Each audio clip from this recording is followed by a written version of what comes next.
Hi. So today I don't really want to give you a recipe. I want to give you some tips on how to do one of the most versatile dishes out there, which is fried rice.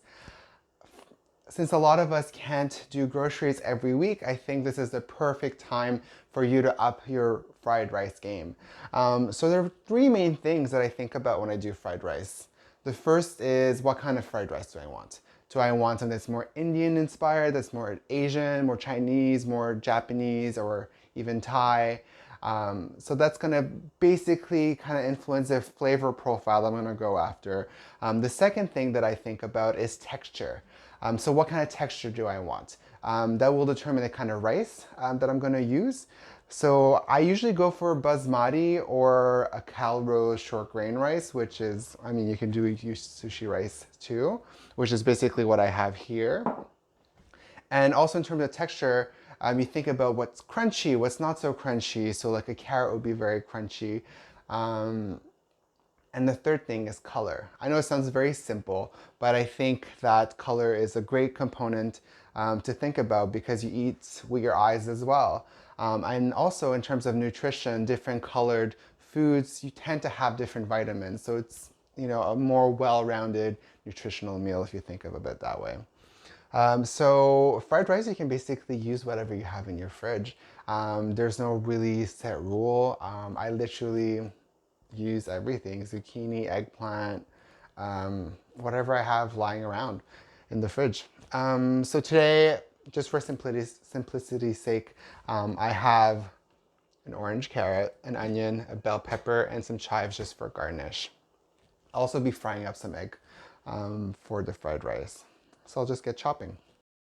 So I'm starting with the carrots. As you can see, I peeled them. I just find them a little bit sweeter that way, but you definitely don't have to. I definitely don't always do. One thing you do have to keep an eye on when you're chopping your vegetable is to keep each different vegetable about the same size. So you want all the bits of carrots to be the same size, and same thing goes for the onions and the bell pepper or whatever vegetable that you're using. So as I mentioned before, yeah, when you cook fried rice, it's really easy to just dig into your fridge and try to see what you have on hand.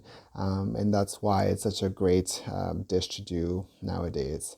So I'm using a non-stick pan just because I find it easier to control the heat, and I'm adding some sesame oil for some flavor. But if you have a wok, then that's amazing. And also, like, same goes for a cast iron or even a steel fire pan. Yeah, you know your pan's best. Just experiment and have fun. Don't be afraid to explore and see what kind of flavor profiles you want to use.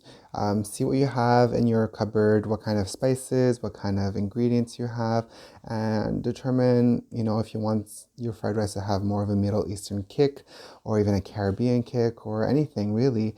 Yeah, just really have fun. Go for it, experiment. And who knows, you might even find your signature dish by doing that. So I don't really have any meat in this version of fried rice, but you can definitely put some meat in there, or any different protein. You can, just make sure to cook it separately, or I guess you could cook it first before putting in the vegetables if you like. So I'm going to put the rice in two batches so that everything gets heated evenly and so that it's not clumped together. When I mentioned about thinking about texture, rice is definitely something that I think about a lot. So, you can let it cook a little bit more to replicate the crunchy bottom rice. If you want that, you can just add a bit of sesame oil or any kind of oil and just let it rest a little bit, and it will add that crunch. Just keep an eye on it because you don't want it to burn either. So I'm gonna add the flavors. So this is about 2 tablespoons of soy sauce, and this is my secret ingredient. It's bonito powder. You use this when you make miso soup, and I just think that adds a really nice flavor to it. This is 2 tablespoons of mirin, which is a sweet Japanese rice wine. So I'm gonna get everything a stir and make sure that every single granule of rice is well coated. So finally, I'm gonna add the egg. I don't want to mix it too much because I do like to be able to see the different components of the dish, especially when it comes to fried rice. It's just nice to see the speckles of all the different vegetable, all the different ingredients, so you really know what you're eating. So one way to really up your game when it comes to rice is garnish. You really want to make it beautiful. So julienning some green onions is a great way to do that. I find it adds vibrancy to the dish, and you can even like stack it up a little bit so it adds some angles and some heights and some color. And I love green onions, so any excuse to put it in the dish, I'll take it for sure. But you can do whatever else. We can do some caramelized onions, some sesame seeds, like I'm going to do here. Yeah, just have fun and try whatever you want.